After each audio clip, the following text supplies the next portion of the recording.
Welcome to the GreenPilled.network podcast. If you're just joining us, we are building a coordination and network society of thousands of hackers, dreamers, and doers focused on using crypto to bring positive-sum digital systems to the world. This podcast features the people who are doing it and is published every Tuesday and Thursday. If you want to learn more, you can visit our website at GreenPilled.network, where you can download the GreenPilled Book, join the Discord, or become a member of your local GreenPilled.network podcast. My guests today are Will Little, Michelle Schubert, aka Alidra.xyz, and Laté Lawson. Will is the managing director at Proto Ventures. Michelle is executive director of Impact Stream and director of global resources at International Literacy and Development. And Laté Lawson is the field director of ILAD Togo and has helped over 1,500 farmers move from poverty to thriving. Laté oversees many overseas development initiatives, and they are all partners and leaders in the project that we are discussing today, which is entitled Impact Stream. So basically, what is Impact Stream? Impact Stream is a new NGO that is using Web3 to do decentralized poverty alleviation. So they're running a pilot program in which they're going to accept proposals from now until the end of August. There's going to be votes in September, and they're going to be giving out Monday in the West African nation of Togo in October. They're hoping to raise $200K for this pilot. They've raised $50K so far. And the idea here is to imbue in the local Togolese community the sovereignty, the ability to decide where the money goes in their local community with a web application that is powered by Gitcoin's Allo protocol and quadratic voting and is funded by the crypto community. So basically, we are disrupting the way international aid is done in providing a more transparent, corruption-resistant, and stable source of funds for doing international aid. And this is a pilot program that shows that Web3 can be used in this kind of environment. So I'm really excited about just the boldness of this experiment and the legitimacy that Will and Laté and Alidra bring to this experiment because of their experience working in this ecosystem for many, many years. So I think that this is in many ways just a beautiful expression of what the crypto community could do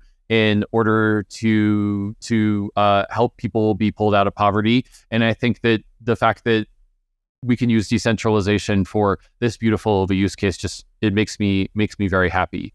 So impact.stream is the project. You can check it out at http://impact.stream. You can donate at impactstream.eth, and you can follow them on Twitter at twitter.com/impactstream. So check out the links in the show notes if you're interested in checking out the website. And without further ado, I give you Will, Alidra, and Laté, who are talking about Impact Stream, decentralizing poverty alleviation for West Africa. Enjoy. ValleyDAO is an open global collective working to finance and democratize the governance of synthetic biology technologies to protect the future of our planet. Research and progress into synthetic biology is critically constrained by the world of nation-state regulations and bureaucracy from middlemen. But the potential that synthetic biology has for the world is massive. It can produce a world in total harmony with nature. We can grow stuff using cells like software. It's awesome. And the best part is we no longer have to pull carbon out of the ground to grow and maintain civilization. Don't you think we should be funding this? ValleyDAO does, and that's what they're here to do, to try and make the SolarPunk world of tomorrow a reality today. So join ValleyDAO right now and save the planet at valleydao.bio. Welcome to the GreenPilled.network podcast. My guests today are Will Little, Michelle Schubert, aka Alidra, and Laté Lawson. Welcome to the show, y'all. Thank you. Yeah, thanks for having us. Thank you. Really excited to talk about Impact Stream. Alidra, you want to tee us off and tell us what Impact Stream is? Sure, yeah. So in this space, we talk about decentralization a lot. And for me, I've worked in poverty alleviation and development work and nonprofit work around the world for about 9 years. And so it was kind of an interesting idea to me to think, what would decentralization look like within poverty alleviation? So in addition to that, our big goal with starting Impact Stream was to connect digital communities to IRL impact. All of these great technological advances, how can we actually use them to help people with obstacles, people who are struggling or communities who are under-resourced. And so kind of these two ideas together formed ImpactStream. And I think I'll wait to jump into our current project, but that's kind of the ImpactStream in a nutshell, the origin story. I'd be curious to hear from you, Will, what your origin story is with ImpactStream, and then maybe we can take it from there. Yeah, for sure. I've been investing in this space since early 2017, maybe like many of the listeners, went through the ICO craze, survived the winter, invested in infrastructure, lots of infrastructure plays the last few years. And so we saw the DeFi summer come, we saw NFTs come.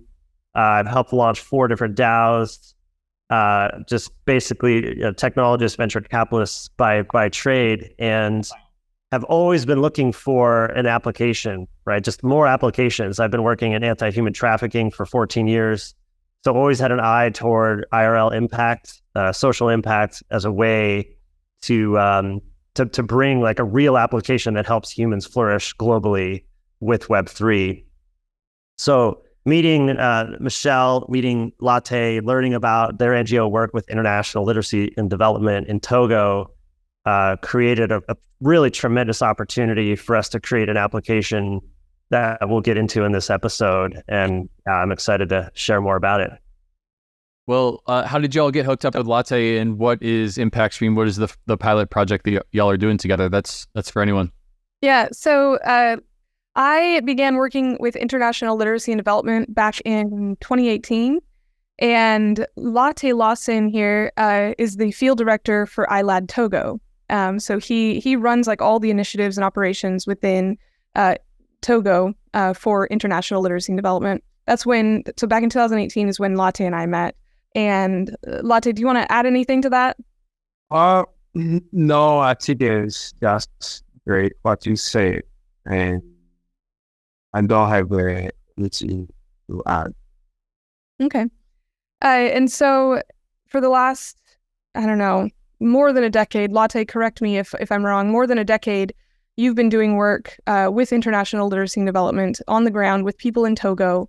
Things like helping lift 1,500 farmers out of poverty and giving them, structure to their farming and a market for their cash crops.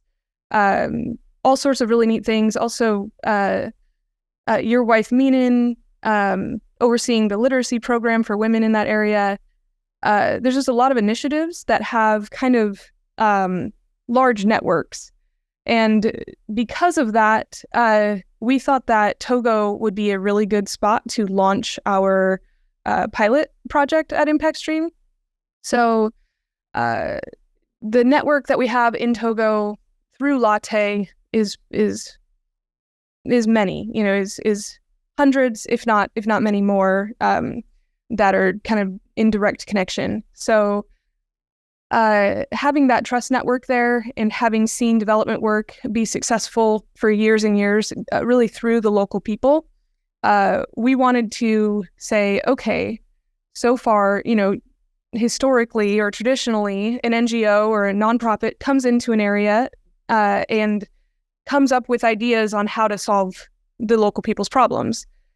But we would rather hear from the local people how they would want to solve their local problems. Like, actually, first, what is a local problem, and how would you solve it, given proper funding? And so our pilot project is there in Togo within that trust network. We've invited all Togolese people to join our web application, propose or actually state what problem their community is facing, and then propose a solution to that problem. That's kind of the gist. And I'm wondering specifically where this all meets together. So it sounds like there's a network of people on the ground in Togo, which, as we all know, is a nation in West Africa, and then there's Web3 and decentralization. And I'm wondering how these connect. What value does decentralization bring to the projects that you're doing in Togo? Will, do you want to explain the tech pieces? Yeah, if we start with the fundamental belief that the local people have the ability to both identify and solve their local problems with the right injection of technology and aid, right? It's not bringing technology in a way that is just haphazard and doesn't actually help, and it's not bringing aid in a way that destroys the local economy, and wipes out entrepreneurship, et cetera, et cetera. So how can the right injection of technology and aid be actually helpful? Well, we went to Togo a few weeks ago, got to meet Laté, and had an opportunity to see tangibly both the internet speeds that are available. It's spotty, it's here or there, it's kind of what you would expect, but it's shockingly fast in such an area of the world that you wouldn't expect. So we have built a progressive web application that is in French, in Ewe, and in English that they can onboard using their Togo phone number, thanks to the team at Privy for that application, so that we can tie a wallet address, right? So those listening in are probably familiar, if you're listening to this podcast, probably familiar with all things crypto. And so we could tie the wallet address to their phone number so that when they vote on these proposals, that all those votes will be on chain, right? The proposal metadata will be on chain, and we can use quadratic voting as a way to identify the highest priority projects that they themselves want to see happen. And then based on the results of that, we're going to have each project have a maximum for this first round. Each project is going to have a maximum of $20,000 equivalent. If we can raise, let's say, $200,000, fingers crossed, then we can fund 10 proposals. And so the way we'll be able to follow it on chain, you'll see the money go from impactstream.eth into our togo.impactstream.eth wallet address on Ethereum mainnet. You'll then see the money go to all the proposals that get funded into the wallet address of the proposals. It looks like, based on our friends over at Celo, that we're going to have an off-ramp into the local CFA currency via Alpha Fortress and Celo's Valera app. That will go directly into the T-Money application. That's the Venmo equivalent in the country of Togo. So yeah, the Laté, I'd actually like to hear you share more about the types of proposals that you want to see funded, and how just practically you see that money, that off-ramp into T-Money working locally there. Yeah, Ben, and before that, let me add something to the question asked to Michelle, and then Michelle Hauser. I mean, the impact stream goals is to, instead of coming with a solution, pre-made solution, established solution, or have all the detail of how we must solve the problem, even though they don't fully understand the problem. Here we want to team with the local. I mean, those who are living on the ground and facing the challenges, and they are the one proposing a solution for the problem they are living. So, Impact Stream using technology to help the stakeholders to be able to solve the problem.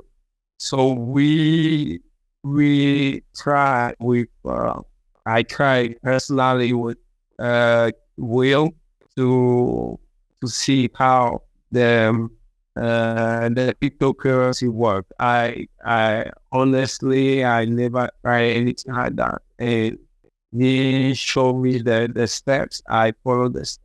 At the end of the day, I was able to get my the money on my e-wallet here in Togo.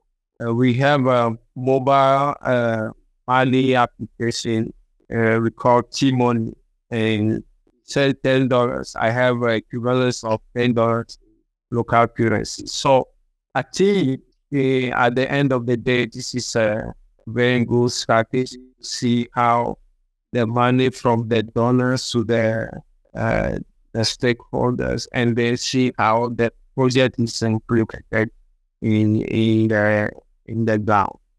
Amazing. Thanks, Laté. Thanks, Will. Michelle, anything to add? No, I mean, I love that Latte's emphasizing that it's the people who are living the struggle are the ones proposing how to solve it instead of a foreigner or anybody else who's not, facing the problem themselves. And then, like he said, Will and him were able to link up and just do a few tests and figure out how to get digital currency into a Togolese currency, so the Togolese CFA.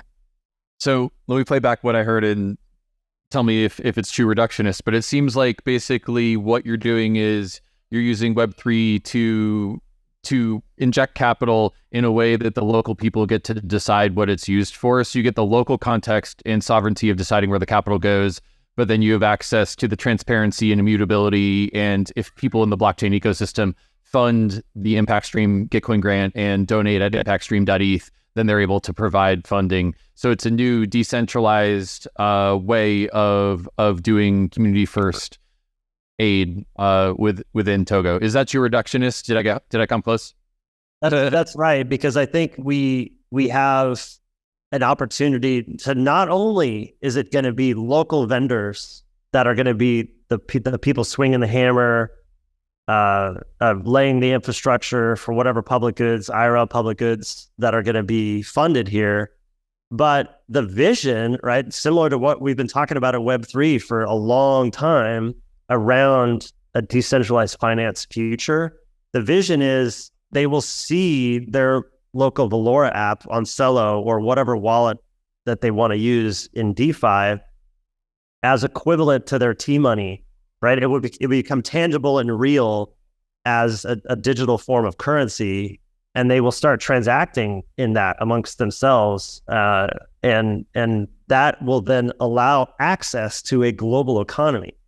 So it's, yes, we talk about banking the unbanked, which is extremely, extremely important, but there are so many development steps, language development, holistic poverty alleviation development that are needed to get to a place where somebody can have an Android phone with a stable enough connection with a wallet software like Valora in order to actually make that happen. So the vision we see is that all of the people, as many as possible, have crypto wallets, and it's obviously super easy for them to use, very, very analogous to what they use right now in T-Money. And then we via ImpactStream, you can see the stream of impact from a donor in rural Alabama to a wallet address that then goes to a project address that then goes to a vendor that then goes to somebody swinging a hammer, and you can see that transparently. And that what our hope is that not only will that give donors more optimism, more trust that this is actually going to impact the world, but it will create more efficiency, right? More transparently, more efficiency, because inefficiency in the NGO space, let alone with fraud and all the bribery and everything that happens out there, allowing the Web3 rails to create more efficiency is super powerful. So both with donor trust and NGO efficiency, I see as a very powerful application for Web3. Got it. So to boil it down, it sounds like Web3 provides a transparent audit trail for this technology, and it also creates more efficiency. Exactly. One of the, one problem that a lot of people have with nonprofits is like, okay, I give $100, but how do I know where it went? Like, I can't watch it go anywhere, and I have to do like weirdly deep financial digging to even find out like anything about, how do they spend their money? How much goes to overhead? How much actually goes to the project that I donated to? Things like that. So this does solve that problem of transparency. You can actually watch your dollars go to the people that you donated it to. And then secondly, just as somebody that's worked in nonprofit things for years, there was a problem with, actually, I wish Laté was still on here. He could attest to this. Looks like maybe his internet dropped out or something, but last year in Togo, we were trying to send money to help an entrepreneur start a well drilling business, and that was another thing that Will Little helped me get going there in Togo. But when we sent money via wire, the bank just decided not to give it. Like, it was like it didn't look right, or they wanted to make sure it wasn't fraud, but they added all these steps that made it impossible to actually get the money to Laté. So we had already waited 3 days for the wire transfer or something, and then we had to wait another month for paperwork. And then eventually, I think Laté had to end up driving to a different country to go to a different bank to get the money. Like, it was just a chaotic hassle that is now alleviated because we can just send the money directly to their wallets, and there's 30 seconds waiting, it's easy. Yeah. This kind of reminds me of a story I had in early Gitcoin. I had a bunch of engineers that would appear in places that couldn't trust their banks. They started doing work on Gitcoin. So I think Nigeria was one. There was other countries in Africa. There was also Eastern Europe. And they would basically be able to earn on Gitcoin and get paid within 15 seconds. Whereas if they tried to do similar work on Upwork, then they would be fighting with their bank for like months in order to get it. So I know it's a cliche to say this, but like Web3 fixes this when it comes to the flow of the funds. 100%.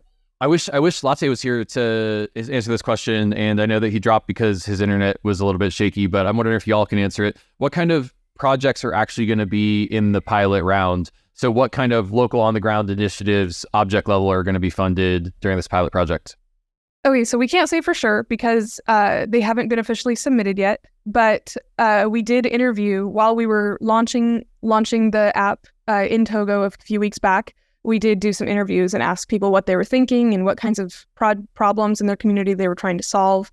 So we have an array of ideas from them, and so we'll see if those come to fruition in their proposals, and we'll see then, of course, like if the community agrees and votes on those projects. But some of the projects that were mentioned were things like a medical doctor was at one of our launch meetings, and he said something about how he lives in the capital, and in the area that he lives, there's like a lot of addiction. I think mostly alcoholism, but maybe drugs or something like that. And he said, but there's no like proper rehab center that helps integrate people back into their real life.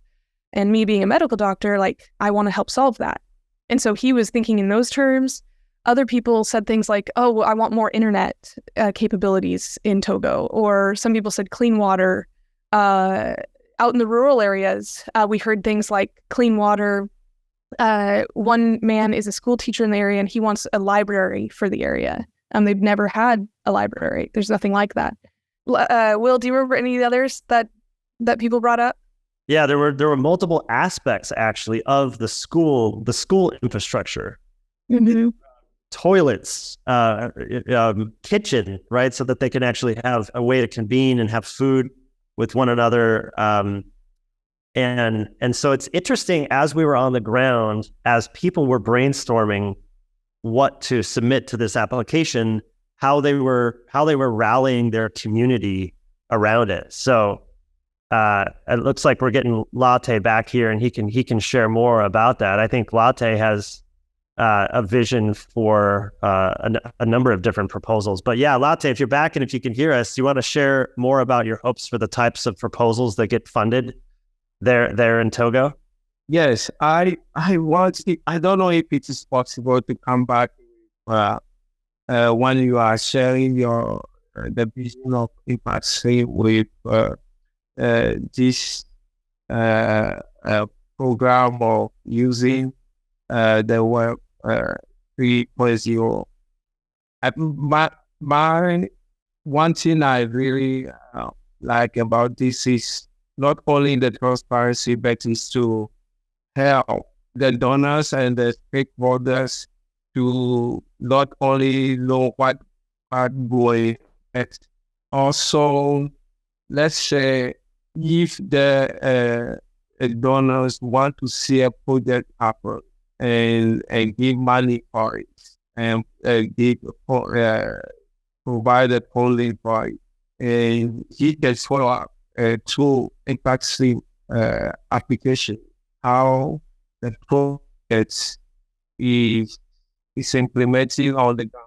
And then also, Impact Stream doesn't have any office to take care of the project. I mean, if we see in the big organization, the way they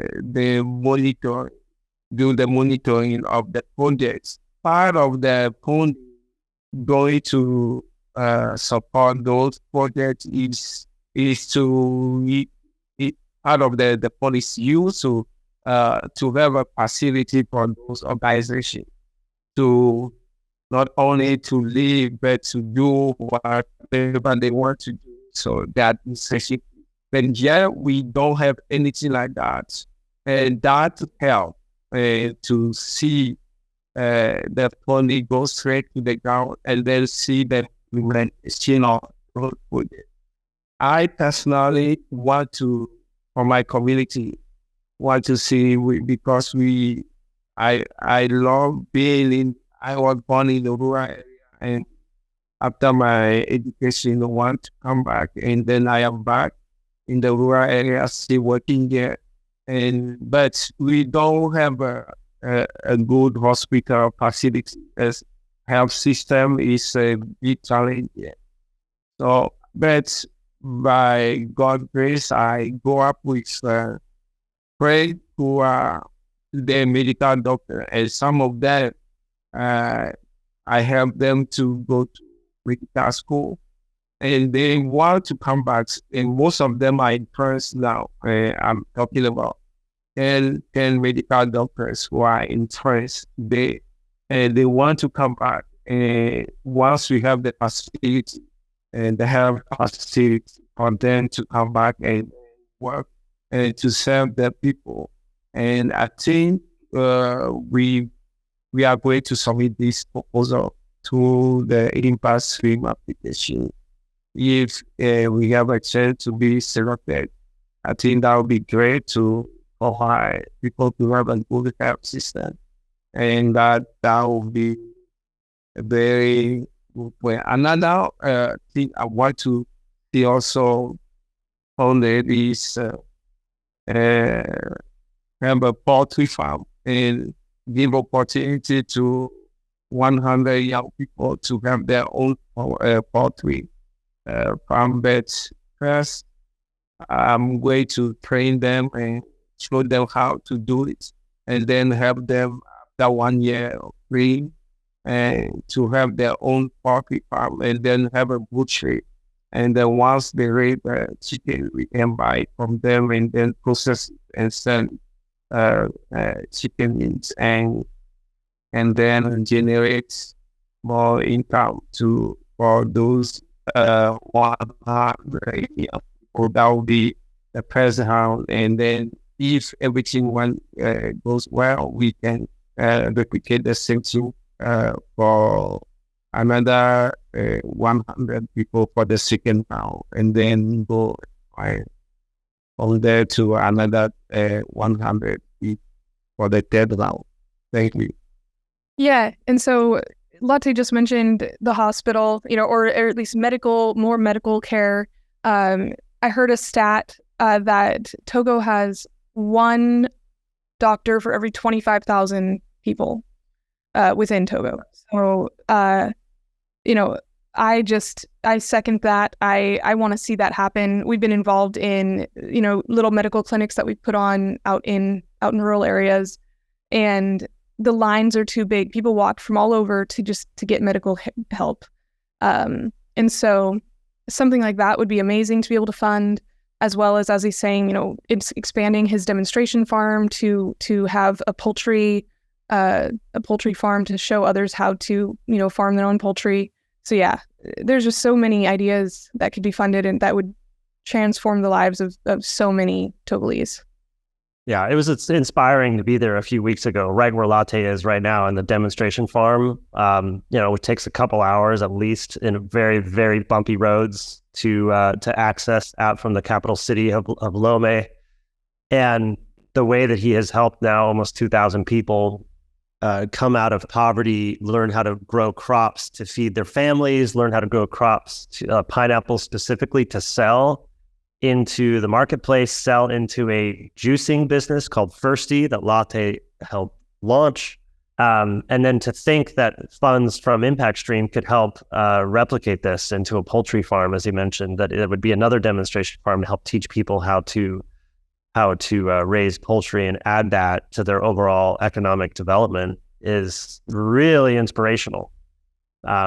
Another very important point that I kind of picked up when we were there is, yes, dealing with the fiat bank system is difficult for a whole variety of reasons. And yes, there is currency risk that at any moment, who knows what if the currency is going to be no longer stable and not worth very much. But it really creates an opportunity where we can have access to capital. I learned when I was there that a lot of these people that provide capital, like loans and whatnot, are charging 25-30% on capital, and that they have to kind of do that because they have to have insurance for banking risk. They have to kind of bake in currency risk.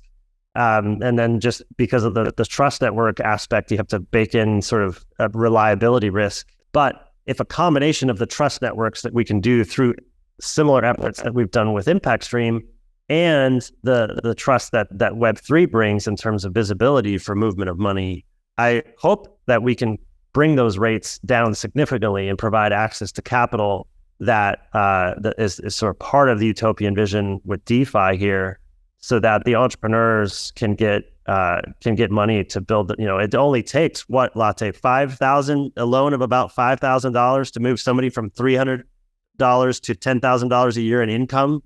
Is that roughly? Yeah, first 5,000.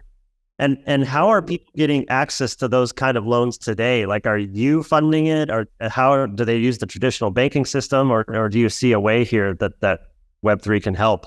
I think Web3 can help in the major way. I mean, here to have access to the capital is a big challenge, and those who have easily loan government workers. I mean, the government is like the collateral. I mean, the job, once they are working for the government, the bank doesn't have it.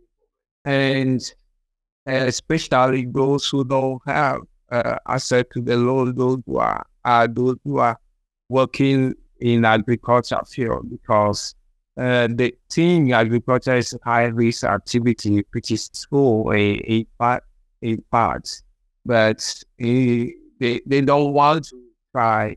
I just feel like they don't want to try. And then also those who have a small businesses. I mean, we in Africa, we don't all the time have this formal business like in the Western world, but in those who have a small business, it's very difficult for them. And nobody that, like the lady who visited last time, nobody will give her loan. It took, I gave him that 5,000.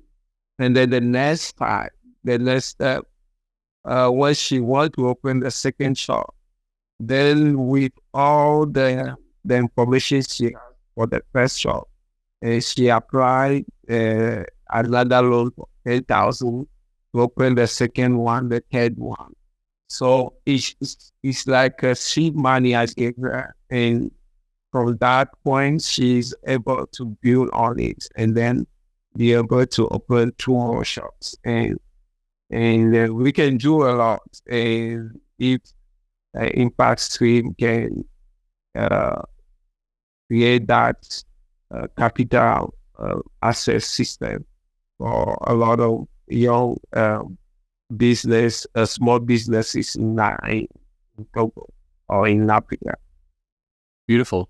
Well, I'm wondering, as we get into wrapping up the episode, and we only have 5 minutes, so we've got to land this plane soon. There's one question that I want to ask that I just want to make sure that we get out there, which is, there's been a long history of Western organizations funding aid in African nations and other parts of the world, and I think that there's been a lot of mistakes made in that history too. And I know that Michelle, you and Will have kind of studied the history of aid and how sometimes the aid can even be devastating to local communities. So I guess what lessons can we learn from the history of these aid organizations, and how is ImpactStream aiming to get around that with their initiative?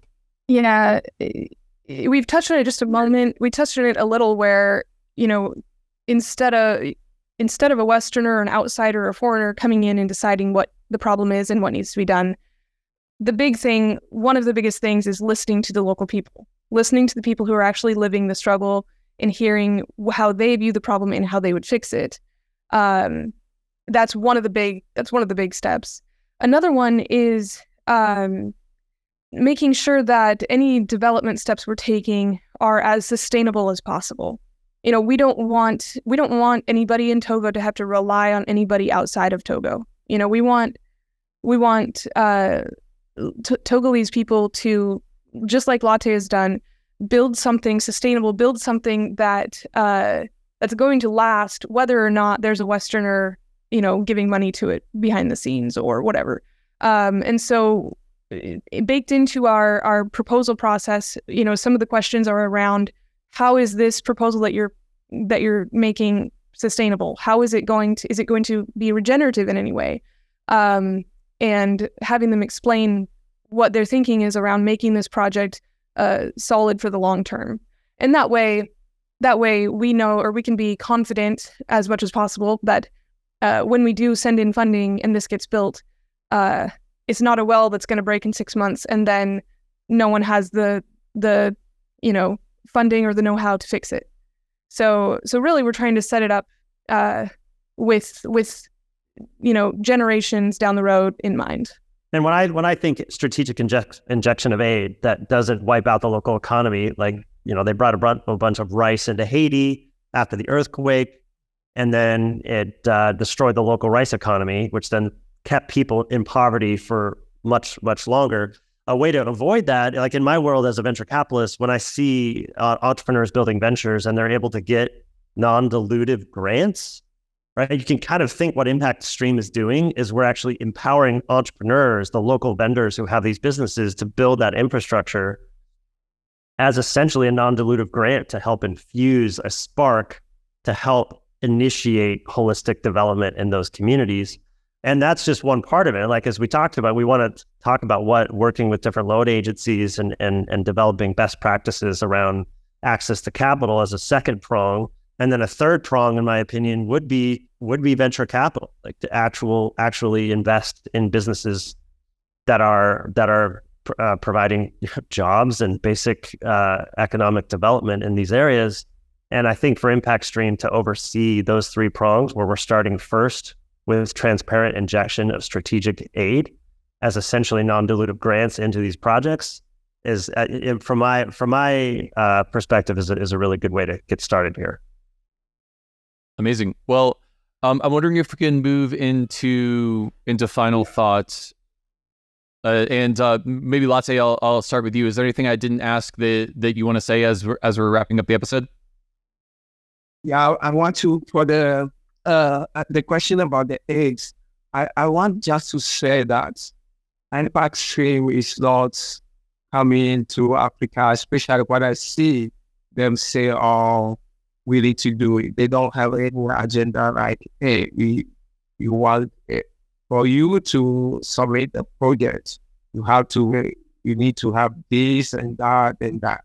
So that's what I see. I used to see in Africa, being African, born in Africa, and then see a big international agency, development agency. For the one way they took their aid to submit our government is so they have their own agenda, and they want them to do according to their agenda. Otherwise, not have the funding. So yeah, we don't have anything like that. It's not like advocates for ImpactStream, but I don't hear them say anything like that. So I don't see how they will interfere with any agenda if they are not the ones who are going to vote for the projects, and the community of those who are using the application are the ones who are going to choose the project who they see that they are happy to see happen or implement. So by doing that, I think the aid is not going to be used for any kind of program. So thank you for this. I think that we need to go from there to come with more time to explain why ImpactStream, Web3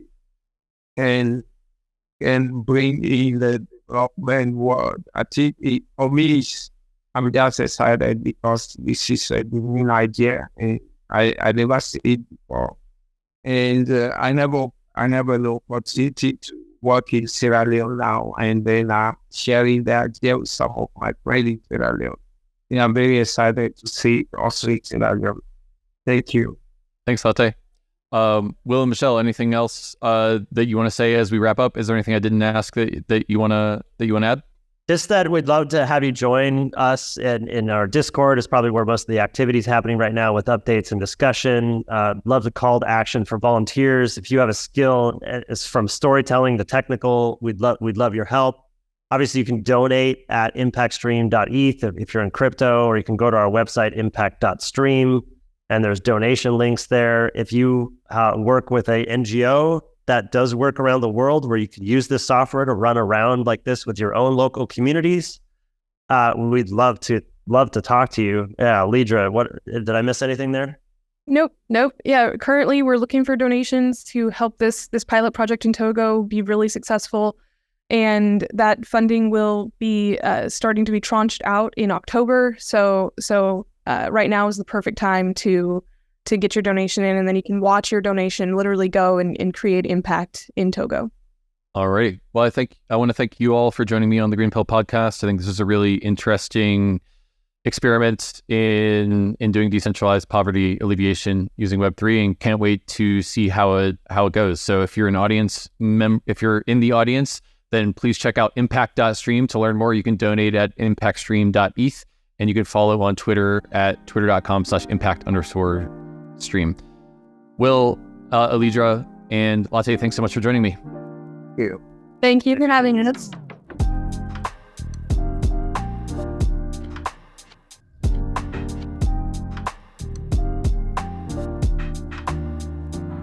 All right, we just heard from Alidra, Will, and Laté. I'm really excited about ImpactStream. I think it is a bold experiment in using crypto to disrupt the way that NGOs are funded and disrupt the way international aid is done. And I'm really excited to see how the experiment goes. You can check out their website at impact.stream. Thanks again for listening to the GreenPilled.network podcast. This podcast features the people who are building a coordination, a network society of thousands of hackers, dreamers, and doers focused on using crypto to bring positive sum digital systems to the world. I think Alidra and Laté and Will are shining examples of this. If you value our work, please subscribe, rate, and review. Thanks so much. Peace and love. See you next time.